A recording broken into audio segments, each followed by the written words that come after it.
Hello guys, welcome to today's video and today we will deal with the constitutional provisions related to the Governor of India.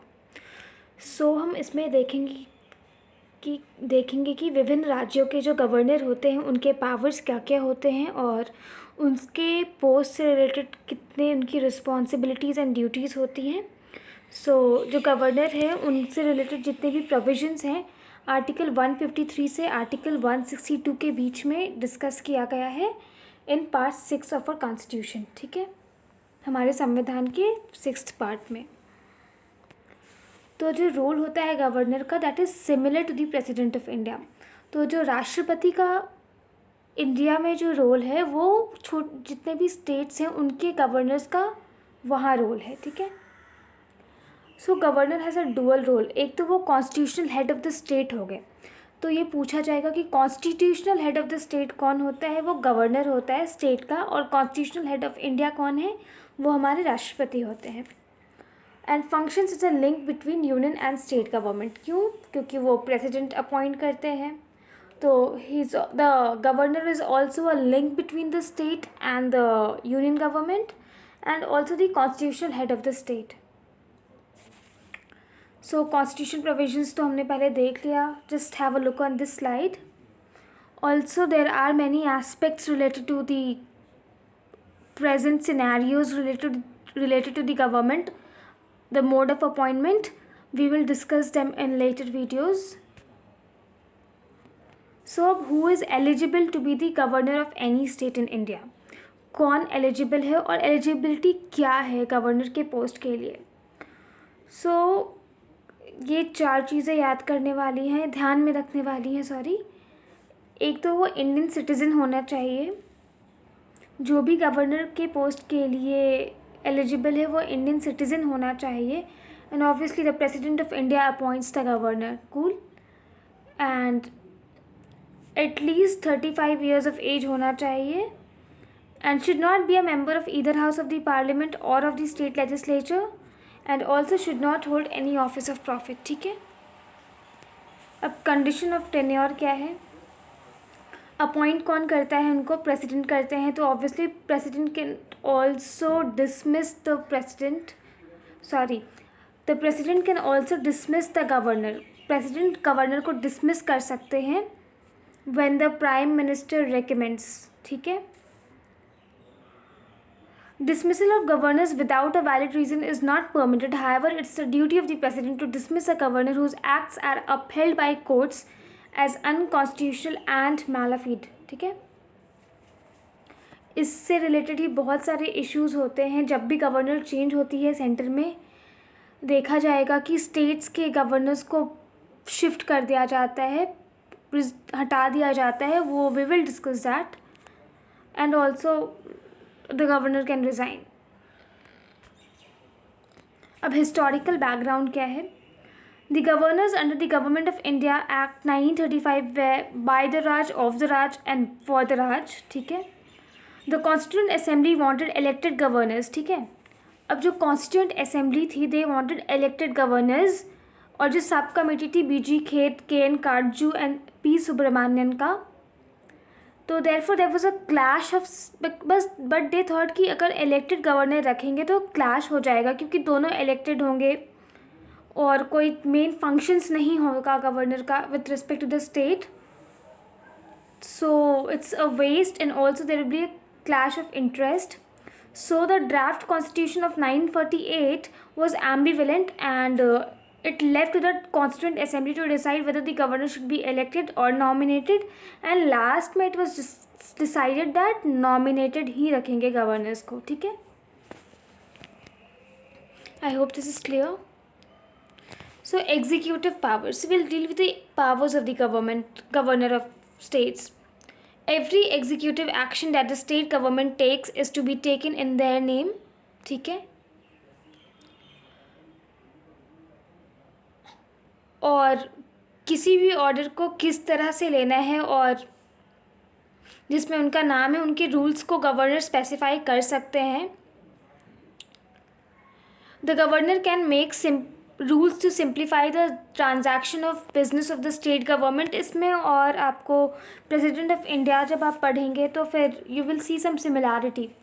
And chief ministers and other ministers of the states are appointed by them. Also tribal welfare minister 4 states में India में appoint करना होता है governor को. वो 4 states कौन कौन से हैं? मेजरली जो ट्राइबल स्टेट्स हैं जैसे कि Chhattisgarh, Jharkhand, Madhya Pradesh and Odisha. Also the governor appoints the advocate general of the state, ठीक है, and determines their remuneration. State election commissioner को अपॉइंट करते हैं. Chairman and member of the state public service commission को अपॉइंट करते हैं. Vice chancellor of the universities को appoint करते हैं. They seek information from the state government किसी भी चीज़ पे. A constitutional emergency in the state is recommended to the president by them. ये प्रेसिडेंट्स रूल होता है स्टेट में, तो उसको रिकमेंड कौन करता है? मतलब 2 तरीके होते हैं. एक तरीके में गवर्नर जो होते हैं वो रेकमेंड कर सकते हैं प्रेसिडेंट को. Governor enjoys extensive executive power as an agent of president during the president's rule in the state, ठीक है. अब लेजिस्लेटिव पावर्स क्या होते हैं गवर्नर के? जो गवर्नर होते हैं they can prorogue the state legislature and also dissolve the state legislative assemblies, ठीक है. गवर्नर जो होते हैं वो एड्रेस करते हैं first session of the state legislature हर साल. और कोई भी बिल है, if any bill is pending in the state legislature governor may not send a bill to the state legislature concerning the same. अगर स्पीकर एब्सेंट हैं और deputy speaker भी एब्सेंट है तो governor appoints a person to preside over the session.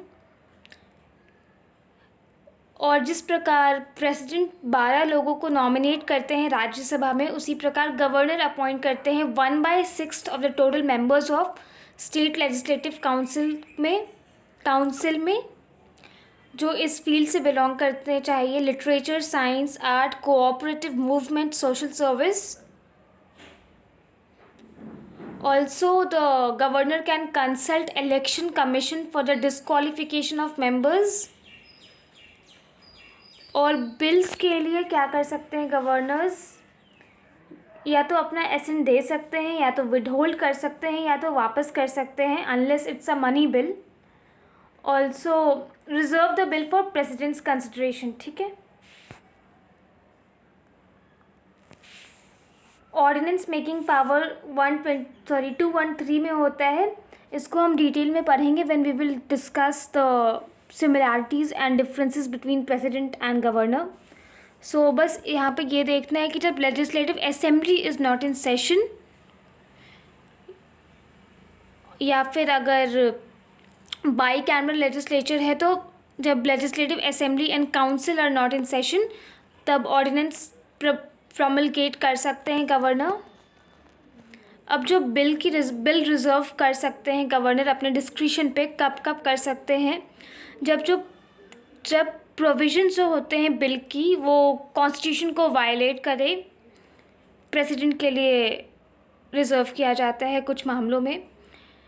अगर जो provisions हैं वो directive principles of state policy के अगेंस्ट हो, जो नेशनल सिक्योरिटी या फिर larger interest of the country के अगेंस्ट हो, या फिर जो बिल है उसमें मेंशन किया गया है आर्टिकल 31A से रिलेटेड कुछ भी. Also it's obligatory if the bill endangers the position of high courts, ठीक है. अब रिपोर्ट्स कौन कौन से लेड होते हैं by the governor, this is important, ये MCQs में आते हैं. State finance commission, state public service commission, comptroller and auditor general concerning the state finance obviously. So ये तीनों reports these 3 reports are laid by the governor. So financial powers क्या क्या हैं governor के? The governor looks over the state budget being laid in the state legislature. और किसी भी money bill को इंट्रोड्यूस करने के लिए गवर्नर का recommendation is necessary. Also governor recommends for demand for grants which otherwise can not be given. Demand for grants जो होते हैं contingency fund of state is under him. Okay. And state finance commission is constituted every 5 years by the governor. Okay. Judicial powers क्या क्या होते हैं? The governor has following powers against punishment, pardon, माफ़ कर देना, reprieve, respite, remit and commute. We will deal with this in detail when we will deal with the president and governor का comparison. बस लेकिन अभी ये याद रखना है, pardon, reprieve, respite, remit and commute. Also, president consults the governor while appointing judges of high court. In consultation with the state high court, governor makes appointment, posting and promotions of district judges. ठीक है, तो जो district judges होते हैं उनका promotion, appointment governor करता है. Obviously in this case the chief minister, the state high court is consulted. Cool. Also, the governor can't pardon any death sentence. Discretionary power. This is a special power. ये हमारे president को भी नहीं है discretionary power, but governor has discretionary power. 2 categories होती हैं. One is constitutional discretion and other is situational discretion. तो इसमें हम लोग ये देख सकते हैं कि constitutional discretion क्या क्या होती हैं. जैसे कि कोई बिल को रिज़र्व कर देना प्रेसिडेंट के रिकमेंडेशन के लिए, कंसिडरेशन के लिए, या फिर प्रेसिडेंट्स रूल को इम्पोज करने के लिए रिकमेंड करना, या फिर अगर governor is acting as an administrator of the union territory of an adjoining union territory, और भी बहुत सारे हैं. और सिचुएशनल डिस्क्रिशन आता है अपॉइंटमेंट ऑफ चीफ मिनिस्टर में, जब किसी भी पार्टी का क्लियर कट मेजॉरिटी नहीं होता है. ये जो सिचुएशनल डिस्क्रिशन है ये प्रेसिडेंट को भी मिला हुआ है. सिचुएशनल डिस्क्रिशन, ठीक है, ये प्रेसिडेंट को भी मिला हुआ है. Also for dismissal of council of ministers, also dissolution of the state legislative assemblies if the council of minister has lost its majority. So constitutional provision क्या है? All the executive functions will be perform by governor और by officers subordinate to him और her और they in accordance with the constitution. The governor will be aided and advised by the chief minister and council of ministers unless performing a function at own discretion. Also the power to act as own discretion is a power that is not given to president. situational discretion है president के पास, but constitutional discretion नहीं है, ये सिर्फ governor के पास है. और जो 42nd अमेंडमेंट एक्ट था that made council of ministers advice binding to the president, मतलब प्रेसिडेंट पे बाइंडिंग होता है लेकिन गवर्नर को ज़्यादा छूट मिली हुई है. 42nd अमेंडमेंट एक्ट से गवर्नर पे एडवाइस को बाइंडिंग नहीं किया गया था, सिर्फ प्रेसिडेंट में किया गया था, ये याद रखना है. So that's it. Please like, comment and subscribe. Thank you.